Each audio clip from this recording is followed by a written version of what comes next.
베드로후서 1장 1절과 2절입니다.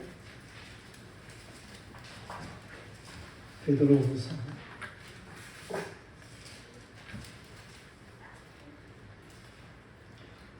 1장 1절과 2절 말씀으로 공부하겠습니다. 예수 그리스도의 종이며 사도인 시몬 베드로는 우리 하나님과 구주 예수 그리스도의 의를 힘입어 동일하게 보배로운 믿음을 우리와 함께 받은 자들에게 편지하노니 하나님과 우리 주 예수 그리스도를 알므로 은혜와 평강이 너에게 더욱 많을지어다. 성령의 찬양이었습니다.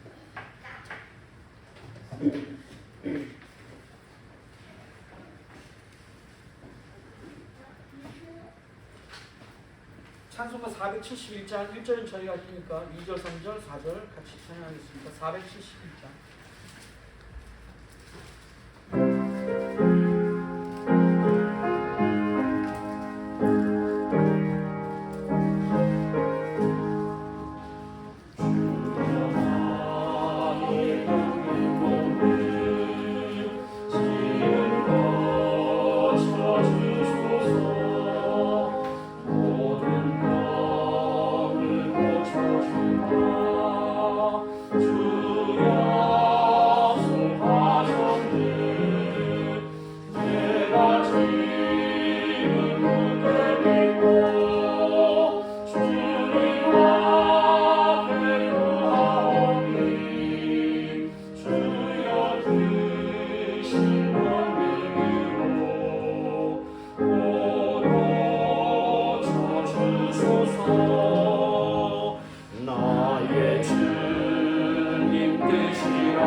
할렐루야.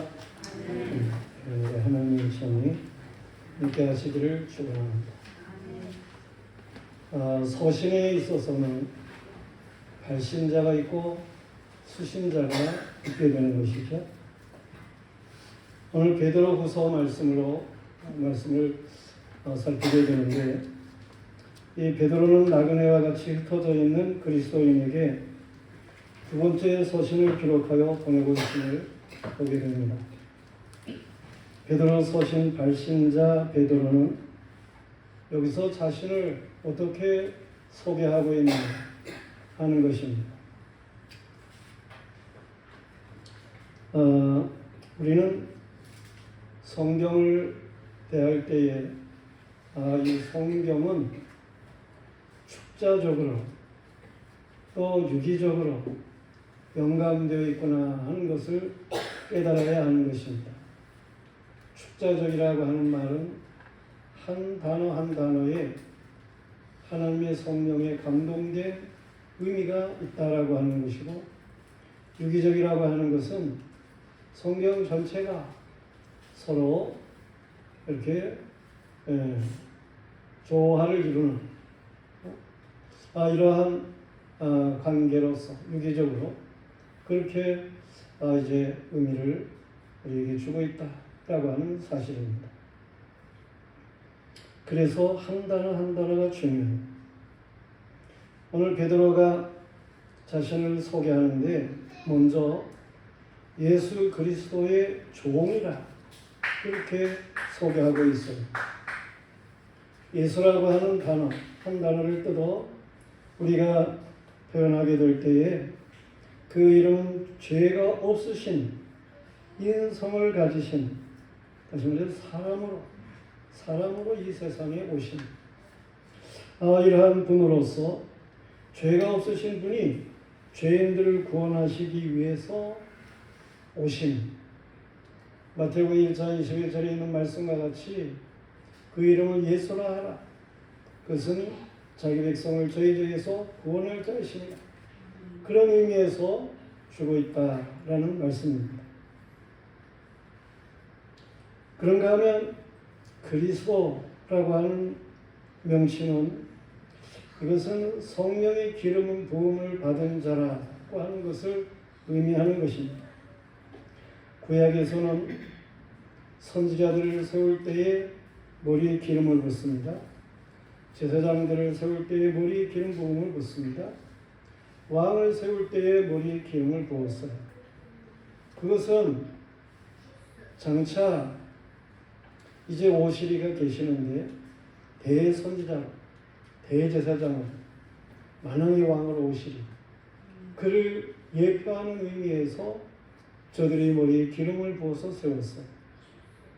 그런데 예수 그리스도는 정말 대선지자, 대제사장으로 만왕의 왕으로 이 세상에 오시는데 성령의 기름을 한량없이 부으신 바 된 분으로 이 세상에 오셨다고 하는 사실입니다. 그것을 요한복음 3장 32절부터 34절 안에 말씀하고 있음을 보게 돼요. 성령을 한량없이 받으신, 성령으로 잉태되셨고 성령으로 이제 오셔서 세례를 받을 때에도 비를 같은 성령이 임하시고, 그는 성령 충만해서 마귀의 권세를 물리치시고 성령으로 늘 기뻐하시고 성령의 역사하심에 따라서 모든 일을 행하신 예수입니다. 그리스도라고 하는 거예요. 이 그리스도라고 하는 말은 그런 의미에서 예수님의 하나님 되신 신성을 잘 나타내주는 그런 의미의 표현인 것입니다. 그런가 하면 베드로는 이런 예수와 그리스도, 그의 종이라고 자신을 소개하고 있어요. 종은 주인의 소유인 것, 주인의 뜻대로 움직이고 주인이 죽일 수도 있습니다. 주인이 살릴 수도 있습니다. 이러한 사실을 분명하게 하는 그런 직임으로서의 자신을 표현하고 있음을 볼 수가 있어요. 성도들이요, 우리는 예수 그리스도로부터 은혜를 입은 종의 사명을 잘 알고 감당해야 하는 것입니다. 그런가 하면 베드로는 자신을 누구라고 소개합니까? 예수 그리스도의 사도라 그렇게 소개하고 있어요. 여기에 이 사도라고 하는 말은 헬라어는 아포스톨로스라고 하는 말인데 보냄을 받은 자라고 하는 말이에요. 이 표현을 따라서 오늘날에는 대사라고 하는 그러한 명칭으로 말해주고 있는 것입니다. 다시 말해서 베드로가 자신을 예수님이 보낸 사도라 그렇게 말하는 것은 자신은 그리스도께서 보낸 대사적인 사명을 가졌다라고 하는 것을 분명하게 하는 거예요. 그는 어떤 권위적인 것을 나타내기 위해서가 아니고 주님이 함께 하셔서 역사하시는 이런 놀라운 일들에 대한 것을 분명하게 하는 그런 의미에서 그런 표현을 사용하게 되는 거예요. 사도행전 3장 말씀에 보면 베드로와 요한이 제90대에 이제 기도하려고 성전 미문이라고 하는 곳으로 지나가게 됩니다.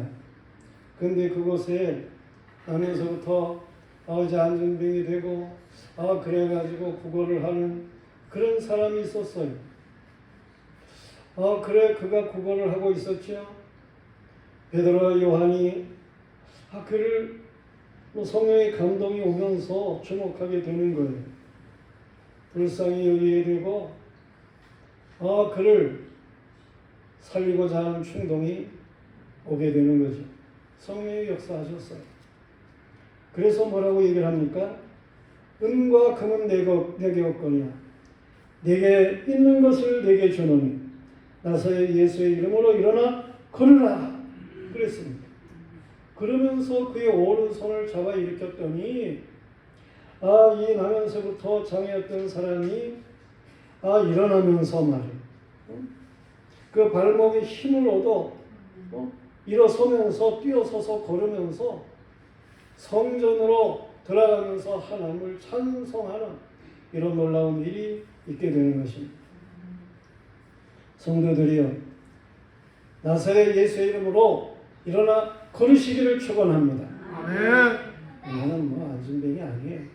그렇게 말하는 사람이 있을지 몰라도 영적인 장애를 가진 사람이 있을 수 있는 거예요. 우리는 일어나 걸을 수 있어요. 주님의 말씀에 믿음을 가지는 사람은 장애를 극복하고 일어나 걸으며 구걸을 그치고 하나님을 찬양하게 되는 것입니다. 믿음대로 되어지는 거예요.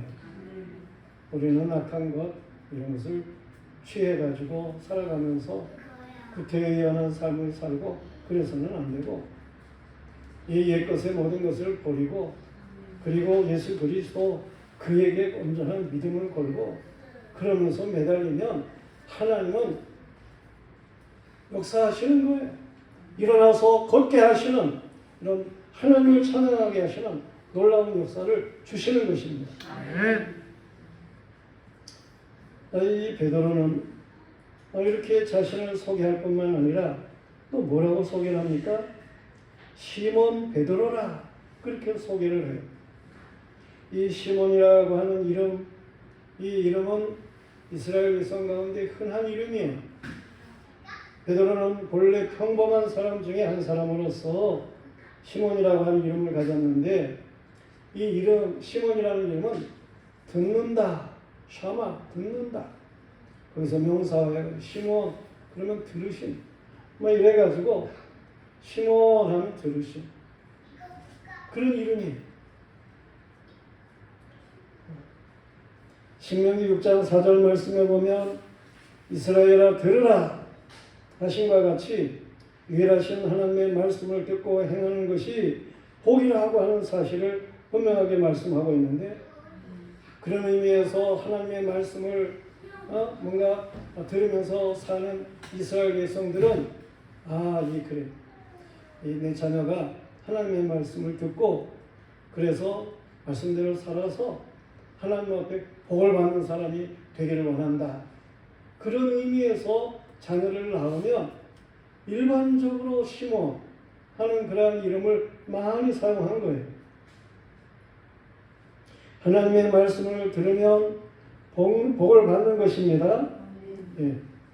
이 시몬은 주님 예수 그리스도를 만났어요. 그래가지고 그의 이름이 이제 베드로라 그렇게 변화가 됩니다. 주님은 시몬을 베드로라 그렇게 부르셨어요.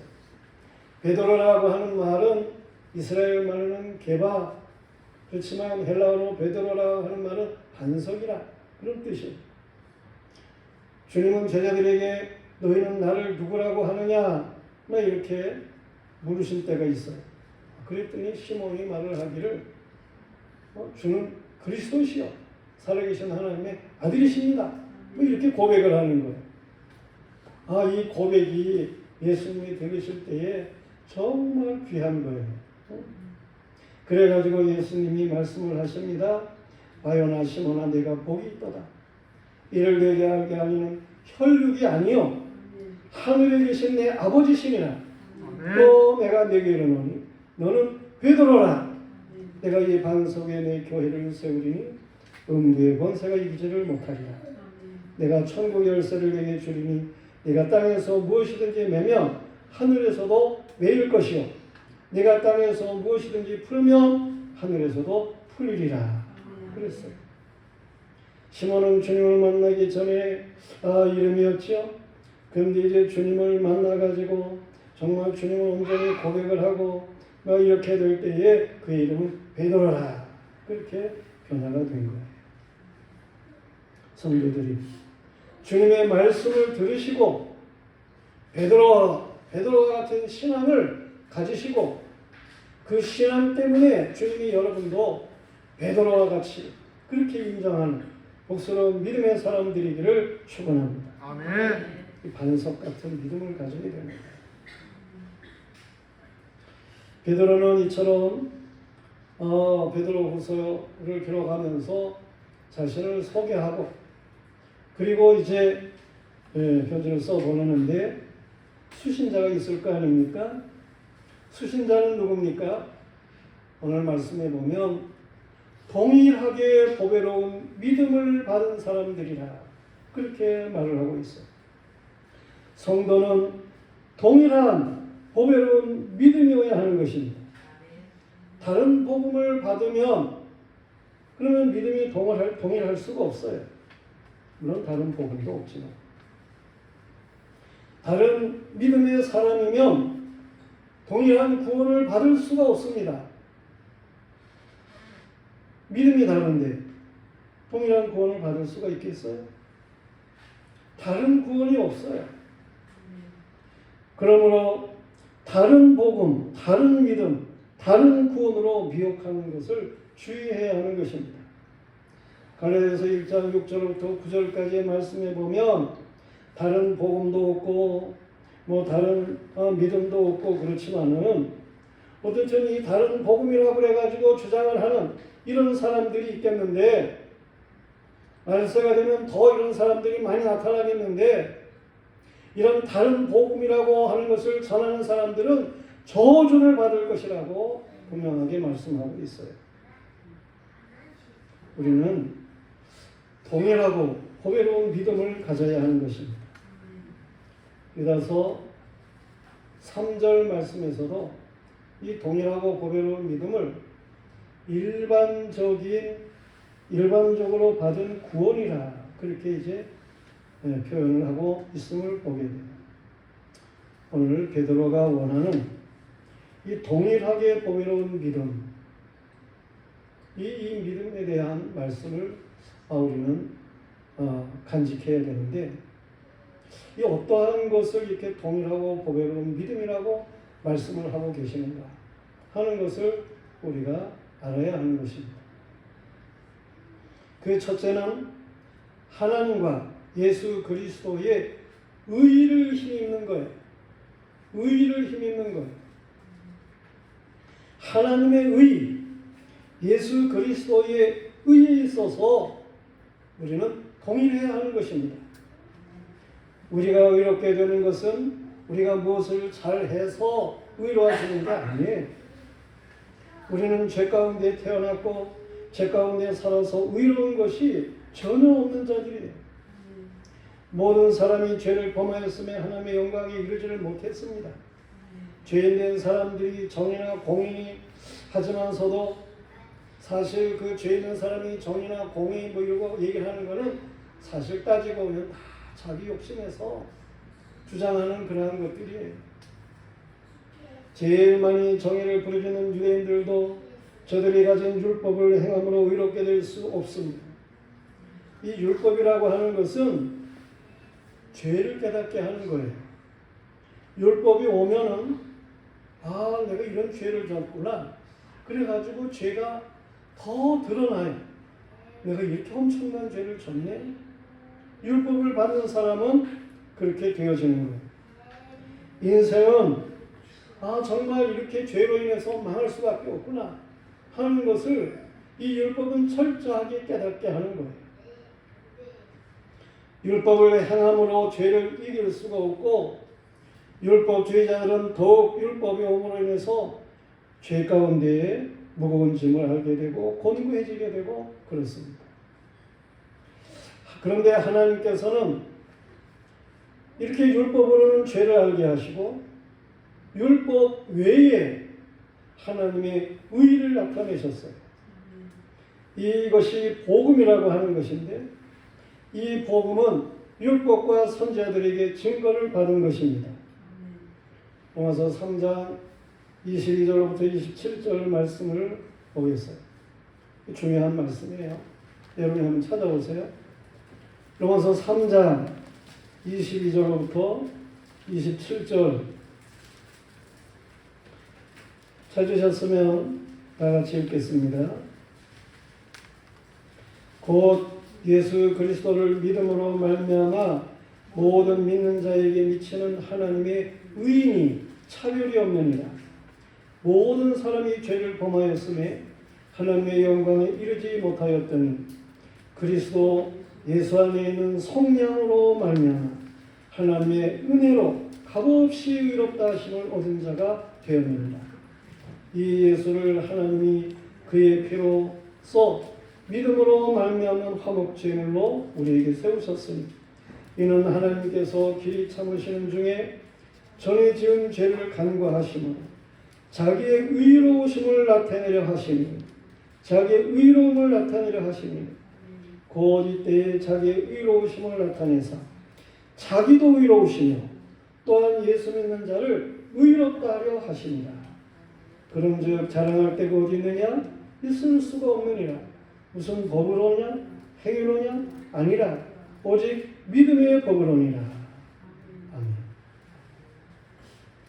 이 믿음의 법으로 하나님은 우리를 의롭게 하시는 것입니다. 아멘.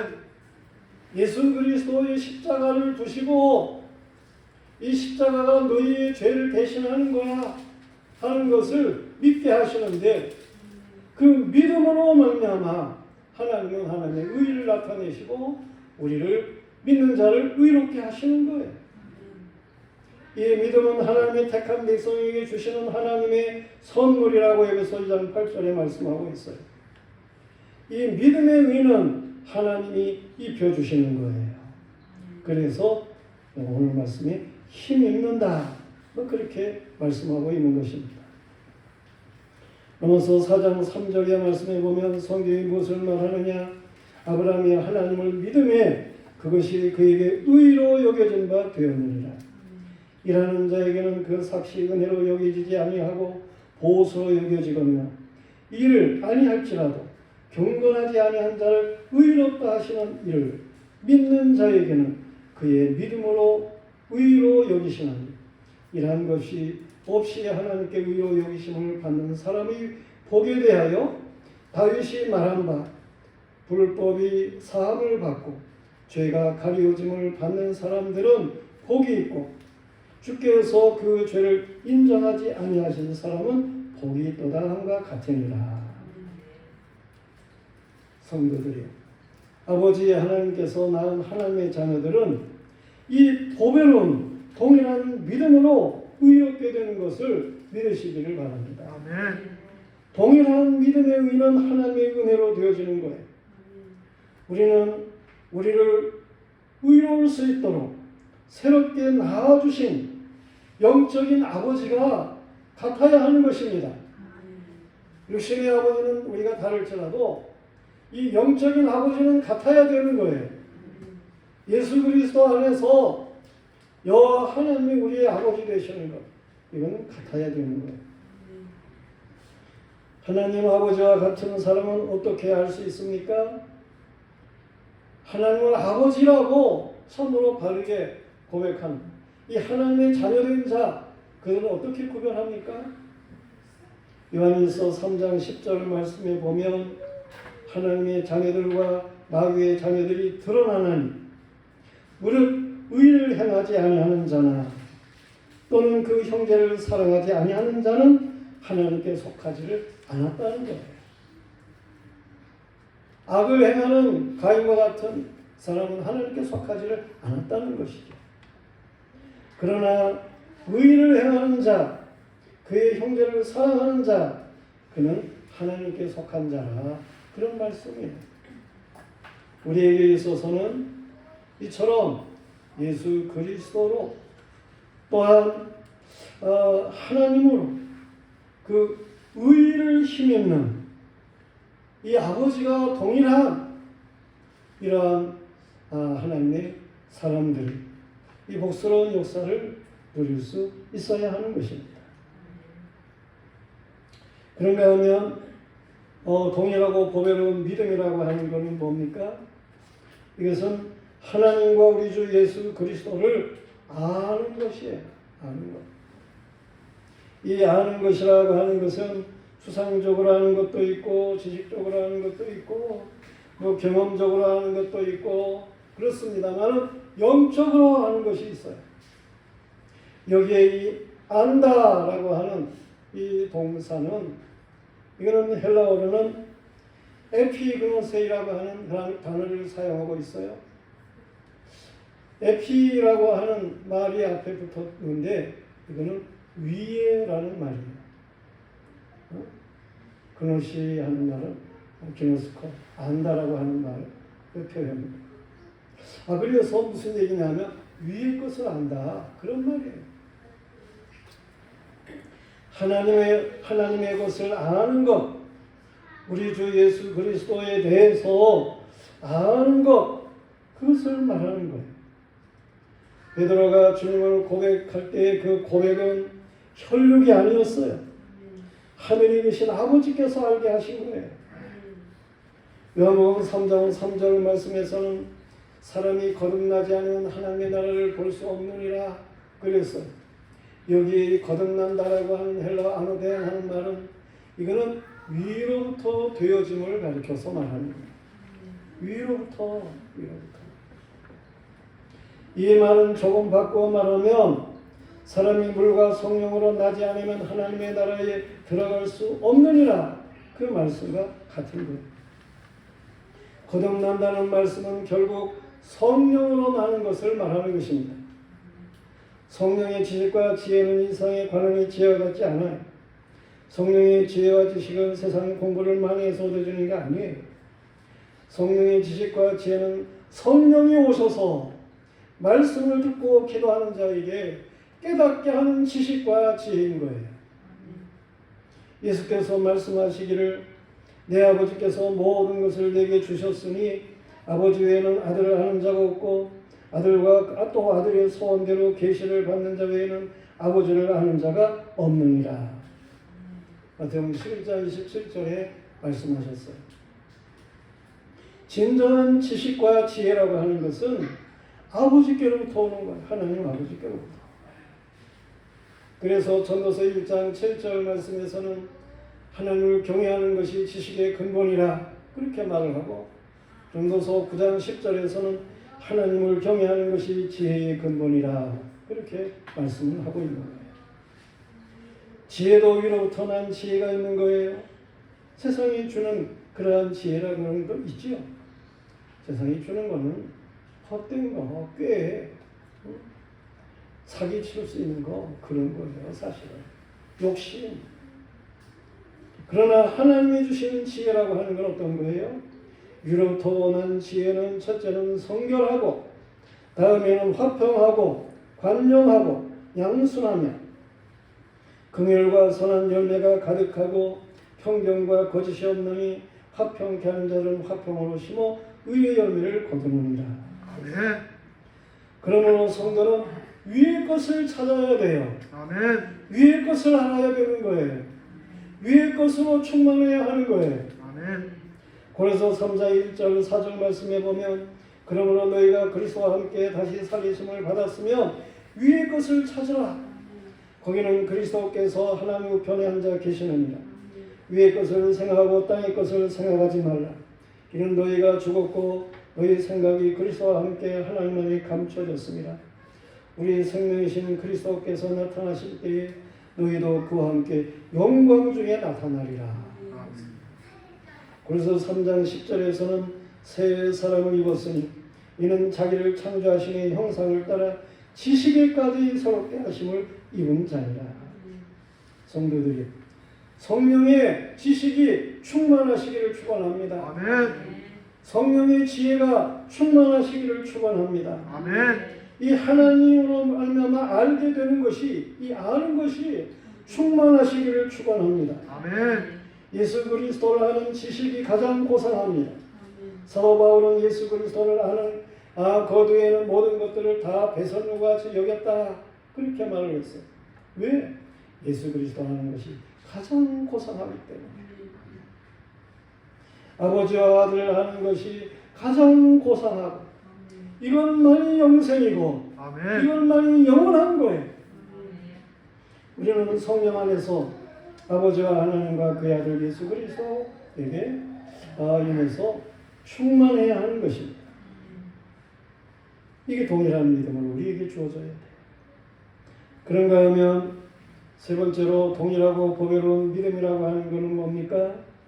이거는 하나님과 예수 그리스도 안에 은혜와 평강입니다. 그리스도인은 하나님 안에 은혜가 충만해야 돼요. 예수 그리스도 안에 은혜가 충만해야 되는 거예요. 아멘. 이 은혜. 여러분 은혜라고 하는 거는 이거는 값없이 받는 거예요. 값없이 받는 걸 은혜라 그렇게 말하는 거예요. 우리의 모든 것이 하나님의 은혜죠. 모든 사람이 일반적으로 누리는 은혜가 있습니다. 태양이 있어가지고 그 빛을 우리가 누리고 살게 되고 그 열기를 누리고 살게 되고 그렇습니다. 구름이 있어가지고 저 비도 내리고 또한 이제 이러한 가운데 바람도 있게 되고 막 그렇습니다. 그리고 자연과 모든 식물들이 있게 됩니다. 이 모두는 우리가 만드는 거예요. 우리가 뭐 이렇게 저렇게 해가지고 이러한 것들을 이렇게 하나님이 주시는 것처럼 만들 수가 있어요? 다 하나님이 미리 이렇게 주신 거를 그걸 사람이 조금 응용을 해서 이렇게 어떻게 자기의 개인에게 유익하게 사용하고 그런 건 있지만은 본래적으로는 하나님이 그거 다 주시는 거 아니에요? 이걸 일반총이라 그렇게 말을 하는 거예요. 그런데 진정한 믿음의 사람에게는 하나님께서 이 일반총에다가 더하시는 은혜, 위의 은혜라고 하는 것이 있어요. 그걸 우리는 특별한 은혜라 그렇게 말을 하는 것입니다. 그리스도인은 나의 나된 것은 하나님의 은혜로 된 것이라 이렇게 말을 합니다. 이게 바로 특별한 은혜인 거예요. 나의 나된 것, 내가 그리스도 안에서 변해 살아가게 되는 이런 모든 것. 이게 특별한 은혜입니다. 하나님과 예수 그리스도 안에 은혜를 아는 사람이라면 범사에 감사하며 살게 돼 있어요. 은혜니까. 하나님의 은혜로 우리가 모든 것을 누리며 살아가게 되는 것입니다. 얼마나 감사해요. 그러나 은혜를 모르는 사람들에게 있어서는 모든 것이 불만스럽고 불평하고 원망하고 좌절하고 낙심하고 참으로 불행한 인생을 살아가고 있음을 볼 수 있습니다. 우리나라가 복지 수준이 그런 대로 대단한 나라예요. 세계에 이렇게 상위에서 노는 나라예요. 나라에서 주는 것이 참으로 많습니다. 물론 복지 사각지대에 있는 사람들이 때로 있어요. 이 가난이라고 하는 것은 다 나라가 구제할 수가 없는 거죠. 그러나 어쨌든 이 복지적인 것이 나름대로 잘 되어 있는 그런 나라예요. 그런데 어느 정도 이 정부의 혜택을 받으면서도 더 안 준다고, 받으면서도 더 안 준다고 불평과 불만을 토로하는 사람들을 보게 됩니다. 세상은 은혜를 모르니까 그렇지만은 예수를 잘 믿는 척하는 사람들 중에 실제로 하나님의 은혜를 모르고 자기 의만 내세우고 자랑하고 교회를 비판하는 사람들이 있어요. 하나님이 자신에게 준 은혜를 생각하지를 못하고 그렇게 불평하고 살아가는 사람들이 있어요. 우리는 모든 것을 하나님의 은혜로 감사할 줄 알아야 돼요. 은혜로 감사함으로 받으면 버릴 것이 없습니다. 범사에 감사해요. 우리의 믿음은 하나님의 은혜로 충만해야 하는 것입니다. 아멘. 예수 믿는 사람들이 진정한 그 동일한 법외로운 믿음은 은혜예요. 은혜가 충만한. 그런가 하면 그리스도인의 평강이 넘칩니다. 하나님의 은혜와 함께하는 것이 평강이에요. 시편 85편 9절 이하 말씀에 보면 진실로 그의 구원이 그의 경외하는 자에게 가까우니 영광이 우리 땅에 머무르리이다.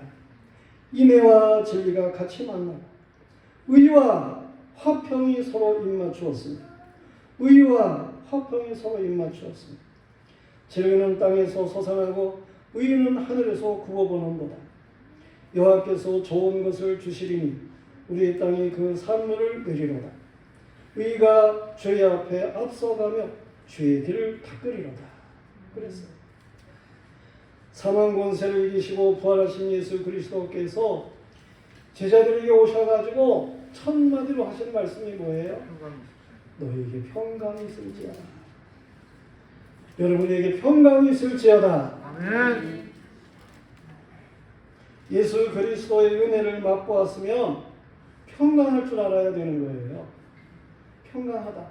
그러면 예수님의 은혜를 맛보고 있는 거예요. 그리스도 안에서 평강하다. 그러면 하나님의 은혜를 맛보고 있는 거예요. 우리는 죄를 통해서 은혜를 충전해야 하는 것입니다. 삶을 살다 보면 은혜가 떨어져요. 그래서 은혜를 재충전해야 되고 그래요. 축구 경기를 하면 이게 너무 90분 동안 하니까 길잖아요. 그래서 중간에 하프타임이 있어요. 45분 뛰고 잠깐 쉬고 그리고 이제 나중에 45분을 또 뛰고 그럽니다. 이 잠깐 쉰 하프타임 이 시간에 좀 쉬라는 거예요. 휴식이 필요해 경기자가. 주의를 지키는 것은 이건 영적인 경주자가 은혜를 누리는 안식과 같아요. 주일의 은혜를 누리지 못하면 인생은 영적인 피로감에 쌓이게 돼 있어요. 영적 전쟁에 힘이 떨어지게 되어 있어요. 그래서 하나님께서는 인생을 잘 아시기 때문에 6일 동안 일하고 실제 쉬어라 그렇게 말씀을 하신 거예요. 주의를 지키도록 말씀을 하시는 거예요. 우리는 이 영적인 전쟁을 잘 싸워야 됩니다. 아멘. 승리해야 됩니다. 아멘. 그러기 위해서 은혜를 충족할 수 있는 이 주의를 정말 잘 지킬 줄 알아야 되는 거예요. 그런 사람은 삶에 평강이 넘치도록 되어 있습니다. 은혜와 이 평강이라고 하는 것은 비례적인 거예요. 은혜가 충만하면 평강도 충만하고 은혜가 떨어지면 평강도 떨어지게 되는 것입니다. 성도들이요, 육신이 평강하기를 축원합니다. 아멘. 마음이 평강하기를 축원합니다. 아멘. 영혼이 평강하기를 축원합니다. 아멘. 성도들이요, 우리는 시몬 베드로와 동의하고 보배로운 이 믿음의 의가 있어야 됩니다. 그런가 하면 동일하고 보배로운 위로부터 아는 것, 이것이 있어야 됩니다. 이 동일하고 보배로운 은혜와 평강이 넘쳐야 되는 거예요. 우리는 주 안에 동일하고 보배로운 믿음으로 하나가 되기를 축원합니다.